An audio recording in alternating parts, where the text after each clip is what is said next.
Hello दोस्तों, स्वागत है आपका हमारे चैनल एमपीपीएससी फोकस्ड में। जैसा कि आप जानते हो, हमने Lucent GK quick revision series शुरू की है, जिसके तहत आज हमारा टॉपिक है बौद्ध धर्म। इससे पहले के टॉपिकों में हम वैदिक काल, हड़प्पा सभ्यता, महाजनपद काल और जैन धर्म के बारे में पढ़ चुके हैं।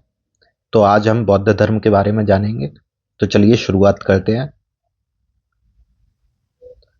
बात करते हैं बौद्ध धर्म की। तो सबसे पहली बात है इसके संस्थापक। तो इसके संस्थापक है दोस्तों गौतम बुद्ध। गौतम बुद्ध ने ही बौद्ध धर्म की शुरुआत की। इनको एशिया का ज्योतिपुंज या लाइट ऑफ एशिया भी कहा जाता है। एशिया का ज्योतिपुंज या लाइट ऑफ एशिया भी कहा जाता है। बात करें गौतम बुद्ध के जन्म के बारे में, तो इनका जन्म 563 ईसा पूर्व में लुम्बिनी नामक ग्राम में हुआ था। इनके पिता का नाम शुद्धोदन था, जो कि शाक्यगढ़ के मुखिया थे, जबकि इनकी माता का नाम माया देवी था, जिनकी मृत्यु इनके जन्म के 7वें दिन हो गई। जिसके बाद इनका लालन पालन इनकी सौतेली मां प्रजापति गौतमी ने किया। अब बात करते हैं इनके बचपन के नाम की। तो इनके बचपन का नाम था सिद्धार्थ। इनके विवाह की बात करें तो 16 वर्ष की अवस्था में यशोधरा से इनका विवाह हुआ। इनका पुत्र का नाम था राहुल। अब बात करते हैं, जब एक बार सिद्धार्थ जब कपिल वस्तु की सैर पर निकले तो इन्हें 4 दृश्य दिखे। एक बूढ़ा व्यक्ति, एक बीमार व्यक्ति, एक शव और एक सन्यासी। इन 4 दृश्यों को देखकर गौतम बुद्ध के विचार में काफी परिवर्तन आया, उनको आंतरिक हलचल हुई, जिसके बाद उन्होंने संन्यास जीवन ग्रहण करने के बारे में विचार किया और 29 वर्ष की उम्र में इन्होंने गृह त्याग किया, जिस घटना को बौद्ध धर्म में महाभिनिष्क्रमण कहा जाता है। 29 वर्ष की अवस्था में गृह त्याग किया, जिसे बौद्ध धर्म में महाभिनिष्क्रमण कहा जाता है। गृह त्याग करने के बाद सिद्धार्थ वैशाली के अलार कलाम से मिले, जो कि इनके प्रथम गुरु थे। इनसे इनने सांख्य दर्शन की शिक्षा ली। इसके बाद अलार कलाम के बाद इन्होंने राजगीर के रुद्रक रामपुत्र से शिक्षा ग्रहण की, जिससे उन्होंने योग की शिक्षा प्राप्त की। उर्वेला में इन्हें 5 साधक मिले। अब बात करते हैं 6 वर्ष की कठिन तपस्या के बाद 35 वर्ष की आयु में बैसाख पूर्णिमा की रात को निरंजना नदी के किनारे पीपल वृक्ष के नीचे इनको ज्ञान प्राप्त हुआ। तो 6 वर्ष की कठिन तपस्या के बाद 35 वर्ष की आयु में बैसाख की पूर्णिमा की रात निरंजना या फल्गु नदी के किनारे पीपल वृक्ष के नीचे इनको ज्ञान प्राप्त हुआ और ज्ञान प्राप्ति के बाद ही सिद्धार्थ बुद्ध के नाम से जाने गए। और जिस स्थान पर इन्हें ज्ञान प्राप्त हुआ वो स्थान बोध गया के नाम से जाना गया। बात करते हैं इन्होंने अपना पहला उपदेश कहां दिया। तो इन्होंने अपना पहला उपदेश सारनाथ में दिया। इस घटना को बौद्ध धर्म में धर्मचक्र प्रवर्तन कहा गया है। जो इन्होंने पहला उपदेश दिया था वो सारनाथ में दिया। इस घटना को बौद्ध धर्म में धर्मचक्र प्रवर्तन कहा गया है। अगर बात करें इन्होंने अपने उपदेश किस भाषा में दिए, तो इन्होंने अपने उपदेश जनसाधारण की भाषा पाली में दिए। जनसाधारण की उस समय भाषा पाली थी, जो कि आम लोगों के समझ के लिए अच्छी थी। तो इस कारण इन्होंने अपने उपदेश पाली भाषा में दिए। अब बात करते हैं कि इन्होंने अपने उपदेश किन किन राज्यों में दिए। तो कई राज्यों में दिए, जैसे कौशल में, वैशाली में, कौशाम्बी में और भी राज्यों में दिए। लेकिन अगर क्वेश्चन आता है कि सर्वाधिक उपदेश कहां दिए, तो सर्वाधिक उपदेश दिए इन्होंने श्रावस्ती में। बात करें कि बौद्ध धर्म अपनाने वाले कौन कौन से शासक थे, तो बिंबिसार था, प्रसेनजित था, उदयन था। अब बात करते हैं इनकी मृत्यु की। तो 80 वर्ष की अवस्था में 483 ईसा पूर्व में कुशीनारा, जो कि उत्तर प्रदेश में है, जहां इनकी मृत्यु हुई। इनकी मृत्यु चुंद द्वारा अर्पित भोजन करने के बाद हो गई। ऐसा बताया जाता है कि उस भोजन में जहर था। जब इनकी मृत्यु हुई, इस घटना को बौद्ध धर्म में महापरिनिर्वाण कहा जाता है। बात करें तो मल्ल जो राजा थे, उन्होंने इनका सम्मानपूर्वक अंत्येष्टि संस्कार किया। बात करते हैं अब बौद्ध धर्म के बारे में कि बौद्ध धर्म के बारे में हमें ज्ञान कहां से प्राप्त होता है। तो हमें विशुद्ध ज्ञान त्रिपिटकों से प्राप्त होता है। इन त्रिपिटकों की भाषा पाली है। इन त्रिपिटकों के बारे में हम जानते हैं। पहला त्रिपिटक है सूत्र पिटक। इसमें बुद्ध के धार्मिक सिद्धांतों को संवाद के रूप में संकलित किया है। जो बुद्ध जी थे, उनके धार्मिक जो सिद्धांत थे उनको संवाद, बातचीत के माध्यम से प्रस्तुत किया है। जबकि विनय पिटक की बात की जाए तो इसमें जो संघ के बिच्छू बिच्छुड़ी होते हैं उनके लिए जो नियम बनाए गए हैं उनका संग्रह है। बात करें तीसरे पिटक अभिधम्म पिटक, इसमें जो सूत्र पिटक में सिद्धांत है उनके अनुशीलन के लिए आवश्यक सूचियों को सारांश और प्रश्नोत्तरी के माध्यम से बताया गया है।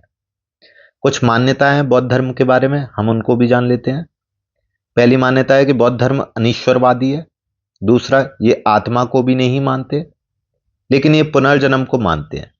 अनीश्वरवादी हैं अर्थात ईश्वर को नहीं मानते, आत्मा को भी नहीं मानते लेकिन पुनर्जन्म को ये मानते हैं। साथ ही साथ एक शब्द है निर्वाण। निर्वाण बौद्ध धर्म में जो निर्वाण शब्दावली है उसको बोला जाता है तृष्णा के क्षीण हो जाने की अवस्था, अर्थात सभी प्रकार की इच्छाओं से मुक्त हो जाने की अवस्था को ही निर्वाण कहा गया है। एक बुद्ध जी का एक वाक्य है, विश्व दुखों से भरा है। ये वाक्य इन्होंने उपनिषद से लिया है। तो विश्व दुखों से भरा है ये सिद्धांत बुद्ध ने कहां से लिया? उपनिषदों से। अब बात करते हैं कुछ बौद्ध संगति या सभाओं की। तो पहली बौद्ध संगति हुई 483 ईसा पूर्व में राजगृह में, जिसकी अध्यक्षता की महाकश्यप ने, और इस समय शासनकाल था अजातशत्रु का। तो राजा थे अजातशत्रु, अध्यक्ष थे महाकश्यप। 483 ईसा पूर्व में राजगृह में पहली बौद्ध संगति हुई। इसी प्रकार दूसरी बौद्ध संगति कहां हुई? 383 ईसा पूर्व वैशाली में, जिसकी अध्यक्ष की थी सवाकामी ने, और इस समय कालाशोक का शासन था। तीसरी बौद्ध संगति 250 ईसा पूर्व में पाटलिपुत्र में अशोक के समय हुई थी। इसके अध्यक्ष थे मोगलीपुत्र तिस। चौथी बौद्ध संगति 98 ईस्वी में हुई, कुंडलवन कश्मीर में हुई। इसके अध्यक्ष वसुमित्र और अश्वघोष इसके उपाध्यक्ष थे। इस समय कनिष्क का शासनकाल चला आ रहा था। दोस्तों बौद्ध संगति बहुत इंपॉर्टेंट है, हर पेपर में आती रहती हैं, तो इसलिए आप इनको जरूर ध्यान रखें। इनका समय, इनके अध्यक्ष, जगह का नाम और किसका शासन था, चारों ही बातें इसमें इंपॉर्टेंट है। अब बात करते हैं बुद्ध से संबंधित कुछ, जीवन से संबंधित कुछ प्रतीकों की। जन्म से संबंधित बात को कमल एवं सांड का प्रतीक दिया गया है। गृह त्याग को घोड़ा का प्रतीक दिया गया है। ज्ञान को पीपल बताया गया है। प्रथम उपदेश को चक्र कहा गया है। निर्वाण पदचिन्ह है। मृत्यु स्तूप है। चलिए आगे बढ़ते हैं। अब बात करते हैं बुद्ध के अनुयायियों के बारे में। तो इनको दो तरीकों से बांटा गया है। एक है जिन्होंने धर्म के प्रचार के लिए संन्यास लिया, उनको बोलते हैं भिक्षुक, और जो गृहस्थ जीवन जीते हुए बौद्ध धर्म को अपनाते हैं उनको बोलते हैं उपासक। तो जिन्होंने संन्यास लेकर धर्म का प्रचार किया वो भिक्षुक हुए, जो गृहस्थ रह के धर्म का प्रचार कर रहे हैं वो उपासक हुए। बात करते हैं जो बौद्ध संघ की। तो बौद्ध संघ में सम्मिलित होने के लिए न्यूनतम आयु कितनी थी? 15 वर्ष। पुराना क्वेश्चन है दोस्तों, आया हुआ है, तो आप याद रखें। साथ ही बौद्ध संघ में प्रविष्ट होने मतलब एंट्री करने के लिए क्या शब्द का प्रयोग होता था? तो उपसंपदा। उपसंपदा नाम को बौद्ध संघ में प्रविष्ट होने के लिए प्रयोग किया जाता था। बात करते हैं बौद्ध धर्म के त्रिरत्नों के बारे में। तो बौद्ध धर्म के त्रिरत्न है बुद्ध, धम्म, संघ। याद रखना है आपको ये। अब बात करें चौथी बौद्ध संगति जो हुई थी कुंडलवन में 98 ईस्वी कश्मीर में, कनिष्क के टाइम में। इस समय बौद्ध धर्म दो भाग, हीनयान और महायान में विभाजित हो गया था। अब बात करें हीनयान और महायान की। तो जो इनमें जो महायान संप्रदाय उसका आदर्श है बोधिसत्व। बोधिसत्व अर्थात दूसरे के कल्याण को प्राथमिकता देते हुए अपने निर्वाण में विलंब करना। जबकि हीनयान का आदर्श है अरहत पद। अरहत पद, इसमें व्यक्ति खुद साधना करके निर्वाण की प्राप्ति करता है। अर्थात महायान जो बोधिसत्व को मानते हैं वो दूसरे के कल्याण को प्राथमिकता देते हुए अपने निर्वाण में देरी करते हैं, और जो हीनयान है वो अरहत पद को प्राप्त करना चाहते हैं, अर्थात सबसे पहले अपने निर्वाण की प्राप्ति चाहते हैं। अब बात करें बौद्ध धर्म का सबसे पवित्र त्योहार क्या है? तो बैसाख पूर्णिमा है।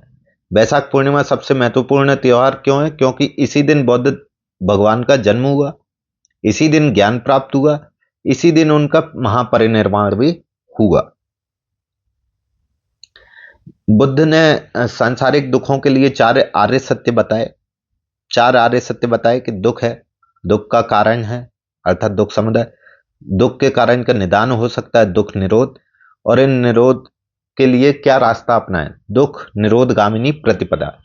तो जो चौथा बिंदु है दुख निरोधगामिनी प्रतिपदा, इसके लिए बौद्ध ने अष्टांगिक मार्ग की बात कही कि दुखों से मुक्ति पाने के लिए अष्टांगिक मार्गों का पालन करना चाहिए, जो कि अष्टांगिक मार्ग इस प्रकार है: सम्यक दृष्टि, सम्यक संकल्प, सम्यक वाणी, सम्यक कर्मांत, सम्यक आजीव, सम्यक व्यायाम, सम्यक स्मृति, सम्यक समाधि।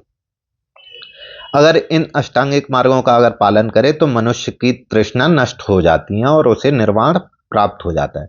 अर्थात इन अष्टांगिक मार्गों का पालन करने के बाद मनुष्य की इच्छाएं खत्म होती हैं और उसे निर्वाण प्राप्त हो जाता है।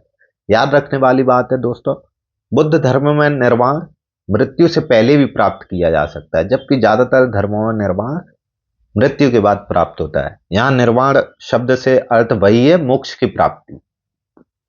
अब बात करें, निर्वाण ही बौद्ध धर्म का परम लक्ष्य है, जिसका अर्थ है दीपक का बुझ जाना, अर्थात जीवन मरण चक्र से मुक्त हो जाना ही निर्वाण है।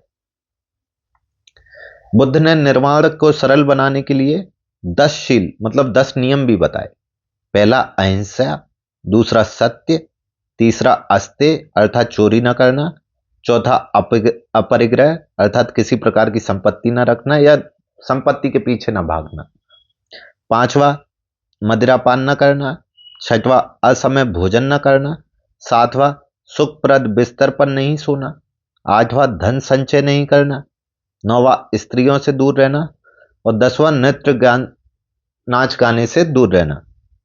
इन्होंने गृहस्थों के लिए केवल प्रथम 5 और भिक्षुओं के लिए 10 शीलों को मानना अनिवार्य माना, कि जो गृहस्थ हैं वो शुरू के 5 माने, जबकि जो भिक्षुक है वो सभी की सभी को अनिवार्य रूप से माने।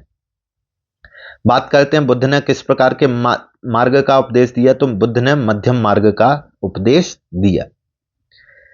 अब बात करते हैं अनीश्वरवाद अर्थात ईश्वरों को न मानने के संबंध में बौद्ध और जैन धर्म दोनों में समानता है। अगर बात करें बुद्ध की मूर्तियों की, तो सर्वाधिक मूर्तियां गांधार शैली में बनाई गई, लेकिन अगर बात करें कि बुद्ध की पहली मूर्ति किस कला में बनाई गई, तो बुद्ध की पहली मूर्ति मथुरा कला में बनाई गई और सर्वाधिक मूर्तियां गांधार कला में बनाई गई। साथ ही यहां याद रखने वाली बात है कि जो भारत में पहली मूर्ति बनी वो बुद्ध की ही बनी। अब बात करते हैं स्तूप की, तो स्तूप के बारे में, ये शवाधान टीले थे, अर्थात जिनके ऊपर शवों के ऊपर कुछ भी रखकर टीले बनाए जाते हैं, उसको टीले बोला जाता है। इसमें मृतकों के अवशेष और राख को रखा जाता था। बात करें अशोक ने, तो अशोक के समय पे स्तूप कला अपने चरम पर पहुंच गई। ऐसा माना जाता है कि उसने अपने शासनकाल में लगभग 84,000 स्तूप बनवाए। बात करें स्तूपों को कितनी श्रेणियों में विभाजित किया गया है, तो 5 श्रेणियों में। पहला अवशेष स्तूप, जिसमें बुद्ध या उनके किसी शिष्य के कुछ अवशेष रखे हों। दूसरा वस्तु स्तूप, जिसमें बुद्ध या उनके शिष्यों के से संबंधित कोई वस्तुएं रखी गई हों। तीसरे हैं स्मारक स्तूप, जो बुद्ध उनके शिष्य की जीवन की घटनाओं को याद करने के लिए बनाए गए हों। चौथा है प्रतीकात्मक स्तूप, जो बौद्ध धर्मशास्त्र के विभिन्न पहलुओं के प्रतीकों के लिए बनाए गए हों। और पांचवा है मन्नत स्तूप, जो यात्राओं के उपलक्ष्य में या आध्यात्मिक लाभ प्राप्त करने के लिए बनाए गए हों। तो जैसे अवशेष स्तूप है जैसे सांची का, वस्तु स्तूप है वैशाली का, स्मारक स्तूप है श्रीलंका के अनुराधापुर वाला, प्रतीकात्मक स्तूप है लेह स्तूप। अब बात करें अशोक द्वारा बनाए गए स्तूपों में सबसे प्रसिद्ध स्तूप था सांची स्तूप, जो कि मध्य प्रदेश में है। अब हम कुछ महत्वपूर्ण प्रश्न उत्तर देख लेते हैं दोस्तों। जैसे बौद्ध धर्म के संस्थापक कौन थे, तो गौतम बुद्ध।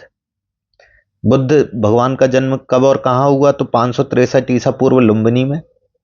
इनके पिता का नाम क्या था, तो शुद्धोदन था। इनकी माता का नाम महामाया था। इनका पालन पोषण किसने किया, तो इनका पालन पोषण इनकी सौतेली मां जो कि प्रजापति गौतमी थी। इनके बचपन के नाम की बात करें तो इनके बचपन का नाम सिद्धार्थ था। इनकी पत्नी के नाम की बात करें तो पत्नी का नाम यशोधरा था।